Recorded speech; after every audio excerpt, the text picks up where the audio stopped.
Okay, so it's time for another one of these Habs news update videos, and today we're going to take a look at all the news surrounding the Montreal Canadiens, which includes some news from their practice today, a look at their injured players, and we'll also, talk a little bit about Marc Bergevin and go over some of this man's quotes from his press conference today. But first, if you guys are a fan of the Habs, or you would drag your goose eggs through a kilometer of broken glass just to watch them win the Stanley Cup, please consider subscribing to my channel, as I upload hockey content daily and would really enjoy having some more you Neanderthals tag along for the ride. Now, super cool John Lou tweeted a bundaroo of news today. Woo-hoo-hoo! And what a tongue twister. Jeez.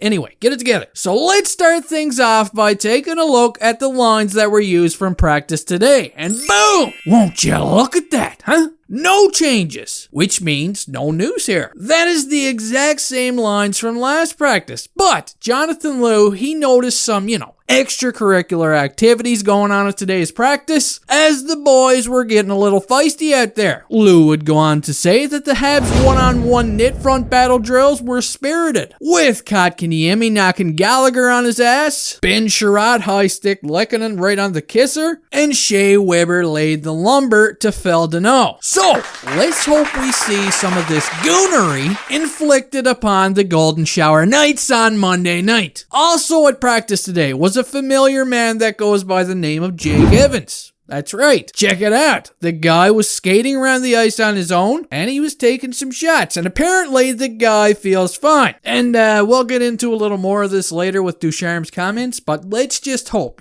he's not rushing into this a little too soon or anything. Now, the boys, they are supposedly traveling to Viva Las Vegas today, to get there a little early and prepare for the upcoming series against the Golden Girls on Monday night. And a few of these names that will be making this journey to Las Vegas are Jake the Snake Evans, John the Bomb Merrill, and Jeff Petry. So this tells me that these guys are getting very close to returning, and we may even see some of these guys in the lineup during games 1 or 2 of the games in Vegas. Who knows? Back to Jake Evans now. Ducharme would speak to the media today, and here's what he had to say about Jake the Snake. Ducharme would say, Evans felt fine Wednesday.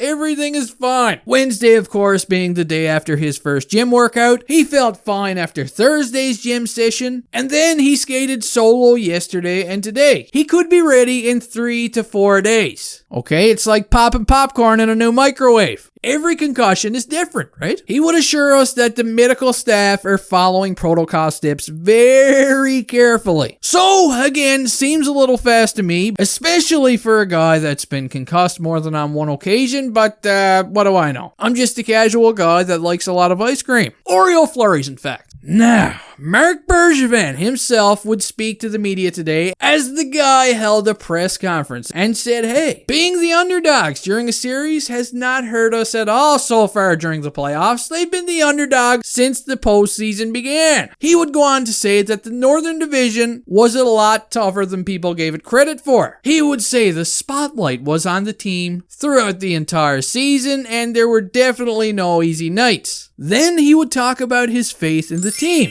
as he would go on to say, I believed in this team since the beginning, and even in January I said we had built a team for the playoffs. But during the season there were ups and downs, and I won't hide from the fact that the schedule of 25 games over 44 days did a lot of damage physically, but also mentally. In the Canadian division, we were the division with the most travel between the East and the West, and that factored in for the players. He would say, personally, I stayed calm.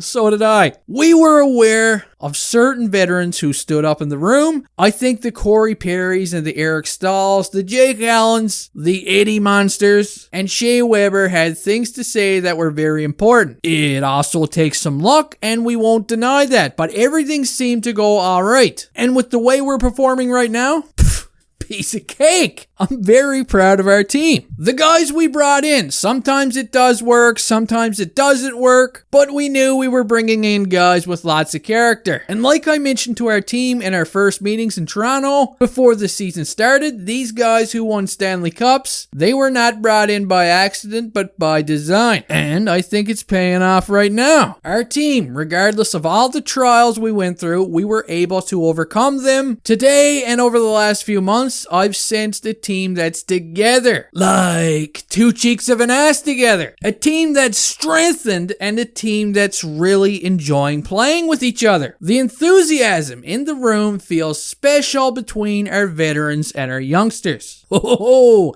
well said, Marcus. So, let me know your thoughts on some of these tidbits that I took away from the Marc Bergevin presser, and how do you guys feel about Jake Evans back on the ice and potentially suiting up for a game in the near future after, just getting train wrecked like a week ago. Anyway, guys, that does it for this video. I hope you all enjoyed, and this asshole is about to drop the mic. Did that sound like a mic drop? Boom!